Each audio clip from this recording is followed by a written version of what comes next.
सुनाओ Borosil renewables limited. अब देखिए 430 रुपए पर ये स्टॉक आ चुका है। रिन्यूएबल एनर्जी पर ये कंपनी बेस्ड है, लेकिन स्टॉक 50% का करेक्शन देख चुका है। ऐसे में इंटरेस्ट आता है रिटेल निवेशकों का, तो ऐसे में क्या यहाँ पर बाई का एक टाइम आ चुका है या फिर अभी भी इस कंपनी से दूर रहने की बात करें, क्योंकि दिक्कतें बहुत हैं। तो अभी अगर मैं ये कहूँ तो ये कहना गलत नहीं होगा कि रिन्यूएबल एनर्जी के जहां पर भी नाम लग जाए ना, आंख मीच कर उस चीज को खरीदने की कोशिश मत करिए। ये यहाँ पर एक बेस्ट एग्जाम्पल है।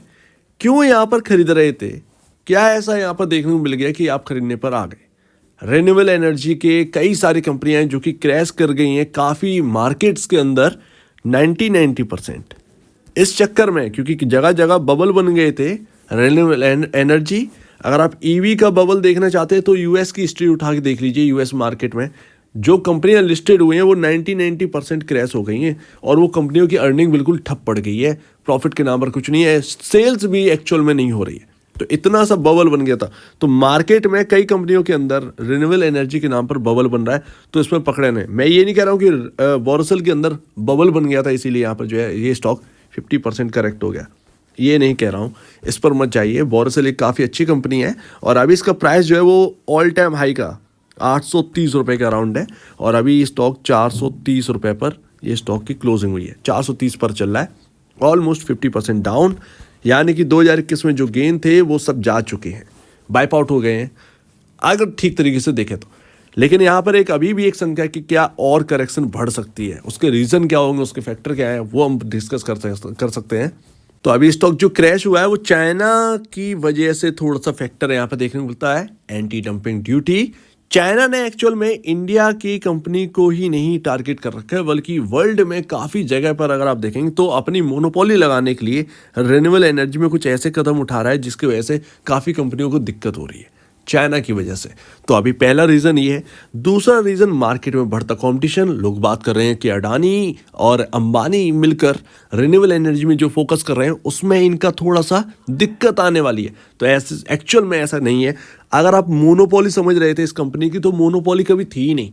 अगर आप सर्च करेंगे यहाँ पर तो आपको दिखेगा कि India first and only solar glass manufacture है, लेकिन एक्चुअल में अब काफ़ी कंपनियां ऐसी आ गई हैं जो सोलर ग्लास मैन्युफैक्चर बन चुकी हैं और धीरे धीरे अपना सेटअप कर रहे हैं।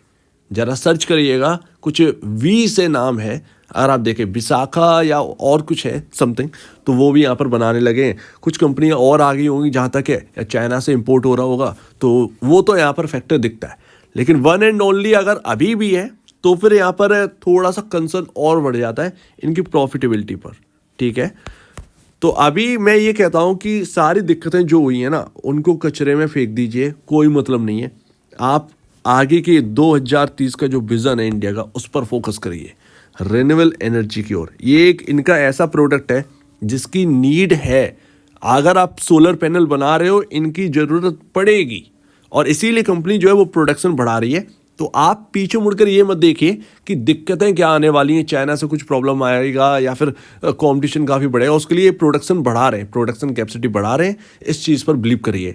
तो अभी काफ़ी लोगों ने हायर साइड पर खरीदा होगा, तो फिर भी अगर हम यहाँ पर इंडिया की ग्रोथ स्टोरी की बात करें और रिन्यूएबल एनर्जी 2030 का जो टारगेट है यहाँ पर रखा है इंडिया का, वो यहाँ पर अगर आप देखेंगे तो यहाँ पर ना अभी रिन्यूएबल एनर्जी से टोटल कैपेसिटी, पावर कैपेसिटी जो है वो 176 गीगावाट है इस वक्त।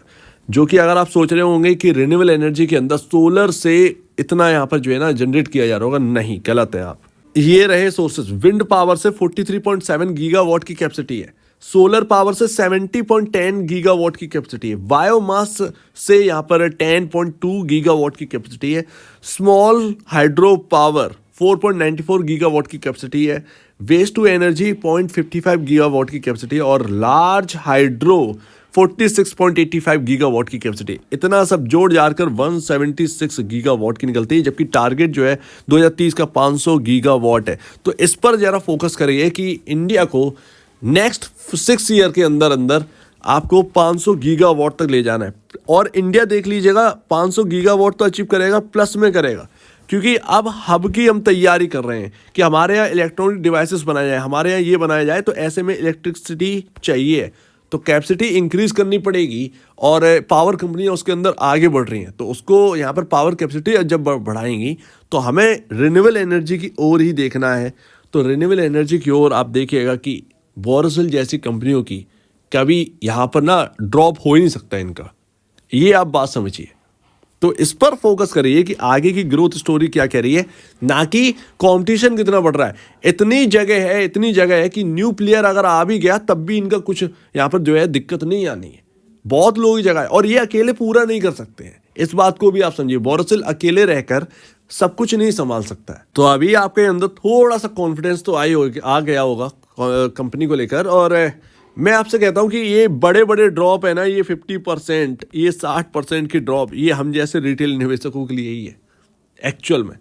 क्योंकि जो एक खरीदारी बनती है ना, वो अगर निचले लेवल पे स्टॉक मिल जाता है और जब वो कवर होता है तो वो तो हमारा पैसा बनते ही वहाँ से और पैसा बनना स्टार्ट होता है, तो पैसे ही पैसा कह सकते हैं हम लोग। तो ये तो हमारे लिए एक ना बहुत ही खुशखबरी की बात होती है कि चलो ठीक है, इन दिक्कतों की वजह से स्टॉक टूटा और हमने निचले खरीदारी करी और स्टॉक जो है वो हायर साइड गया। सो दैट इस पर बिलीव करा करिए। लेकिन जब मैं स्टॉक के इंटरनल की ओर देखता हूँ जैसे कि, तो फिर यहाँ पर जो है थोड़ी सी मुझे बहुत सारे कंसर्न यहाँ पर नजर आते हैं। अब उनको थोड़ा सा समझना पड़ेगा। 5,621 करोड़ का मार्केट कैप है इस कंपनी का, काफी छोटा मार्केट कैप आप कह सकते हैं। तो कंसर्न नंबर 1, 175.30 का पी रेशियो मुझे अभी देखने को मिला है। देखिए इनके जैसा कोई दूसरा अभी है नहीं लिस्टेड, सीधी सी बात है, ये हमें समझ में आता है। हम वैल्यूएशन इनको प्रोवाइड करवाएंगे, कितनी करवाएंगे, कितना यहाँ पर होना चाहिए, क्या इसका कोई हिसाब है? इसका कोई भी हिसाब नहीं है। क्या आप 200 की पी मल्टीपल पर तैयार हैं या 500 की पी मल्टीपल पर तैयार हैं? 430 रुपए पर अभी प्राइस है और पी रेशियो अगर आप देखेंगे 175.30, जबकि इंडस्ट्री पी अगर आप देखेंगे 33.84 के अराउंड आपका इंडस्ट्री पी है। 33.84 के अराउंड आपका इंडस्ट्री पी है और ये सब आपको देखने को मिल रहा है। तो अभी भी स्टिल वैल्यूएशन आप देखिए इंडस्ट्री पीयर की कंपैरिजन, पी रेशियो कहाँ पे चल रहा है, मल्टीपल टाइम 5-6 गुना ऊपर यहाँ पर जो है काम कर रहा है। 6 टाइम 5.5 से 6 गुना ऊपर यहाँ पर काम कर रहा है अपने इंडस्ट्री पी के कंपैरिजन स्टॉक का पी रेशियो। तो इतना महंगा है, 850 पे कितना महंगा होगा, पहली बात नोट करने वाली ये है। अब दूसरा और बहुत बेहतरीन पॉइंट है, लेकिन ये नेगेटिव नहीं है, ये प्लस पॉइंट है, ये ध्यान रखिएगा। नेट सेल ग्रो कर रही है हर क्वार्टर में आपको ग्रोथ यहाँ पर देखने को मिल रही है और हाईएस्ट लेवल पे। मैं यहाँ पर आपको एक और खास चीज बताऊं, 2023 का जो एनुअल नंबर आए थे ना, 2022 से 2023 का 4 क्वार्टर का नंबर, नेट सेल का फिगर देख लीजिएगा। ये 2 क्वार्टर Q1 प्लस 2, Q1 और Q2, अभी Q3 Q4 आना बाकी है। इन दोनों को अगर आप ऐड कर दोगे ना, 2023 की नेट सेल को बीट है, इसके बराबर आप आ चुके हो। 2023 में जितना आपकी सेल्स है उतने के बराबर इन 2 क्वार्टर का यहाँ पर सेल्स है। ये आप समझिए, अभी 2 क्वार्टर और बाकी है। हो सकता है कि आपको 100% ग्रोथ देखने को मिल जाए नेट सेल में ईयर ऑन ईयर बेसिस पर। 2024 का जब रिजल्ट आएगा अभी मार्च अप्रैल की तरफ, तो आपको 100% यहाँ पर ग्रोथ देखने को मिल सकती है। इतना ह्यूज यहाँ पर है। तो ये देखिए आप, यहाँ पर नेट सेल का फिगर जो है ना, उसके हिसाब से बहुत अच्छा है। बट जब मैं प्रॉफिट देखता हूं तो मुझे कुछ नहीं मिलता है। यस, मोनोपोली अगर आप है भी तो उस हिसाब से कुछ नहीं है, कोई प्रॉफिट नहीं है कंपनी का। और कंपनी 3 क्वार्टर से काफ़ी ख़राब दिक्कतों में चल रही है। 4th अभी का क्वार्टर जो है ना, अभी का जो आया है, ये 3 क्वार्टर 2022 दिसंबर, 2023 मार्च, 2023 यहाँ पर Q1 जून का, तो ये 3 क्वार्टर ना सबसे खराब निकले हैं कंपनी के लिए। लेकिन अब Q2 के अंदर यहाँ पर टर्न अराउंड थोड़ा सा दिखा है, 25 करोड़ का प्रॉफिट यहाँ पर आया है। ईयर ऑन ईयर बेसिस पर अगर आप देखेंगे तो भी बहुत अच्छा नंबर है, क्वार्टर दर क्वार्टर बेसिस पर भी। लेकिन प्रॉफिटेबिलिटी जो है ना, वो इतना इंपॉर्टेंट है, इससे ही हमें अर्निंग पर शेयर में इम्पैक्ट देखने को मिलता है, ना कि नेट सेल से। नेट सेल से हमें इम्पैक्ट नहीं देखने को मिलता है, अर्निंग पर शेयर इम्पैक्टेड होता है प्रॉफिट से। और प्रॉफिट अगर इंक्रीज करेंगे तो कंपनी की वैल्यूएशन इंक्रीज होगी।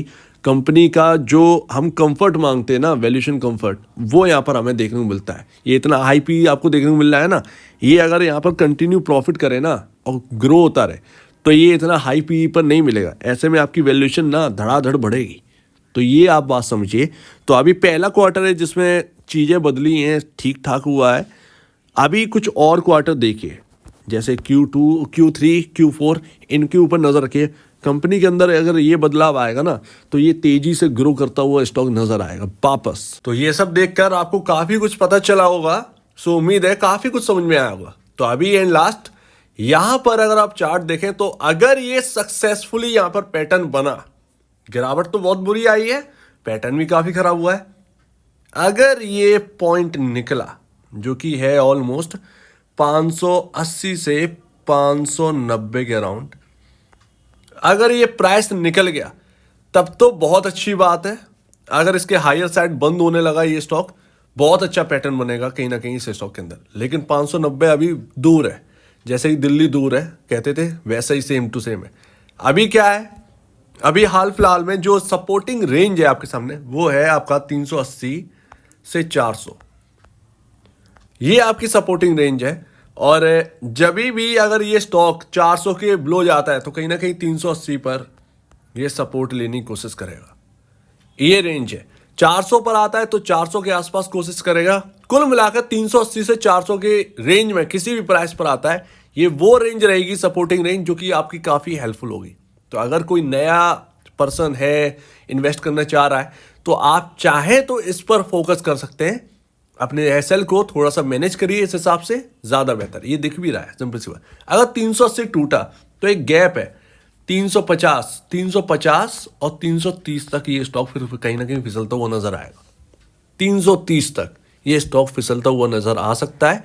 हो सकता है 300 तक भी चला जाए, 315 भी चला जाए, ठीक है। थोड़ा इधर उधर हो जाता है, 1-1.5% तो चलता ही है। तो अब ये नोट कर लीजिए 380, क्योंकि ये गैप फिल होना है। तो अगर ये 380 तोड़कर नीचे गया, तो वो गैप फिल करके कहीं ना कहीं ये बाउंस करने की कोशिश करेगा।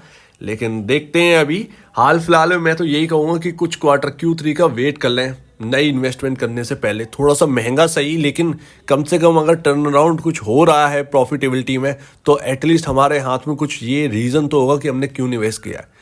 तो ये एक सबसे बड़ी बात रहेगी, ये बहुत बड़ा पॉइंट है। कहीं ना कहीं आपको ये नोट करना चाहिए। जो पुराने निवेश कर चुके हैं हायर साइड, देखिए अभी ना 50% आपका जा रहा है, सिंपल सी बात है।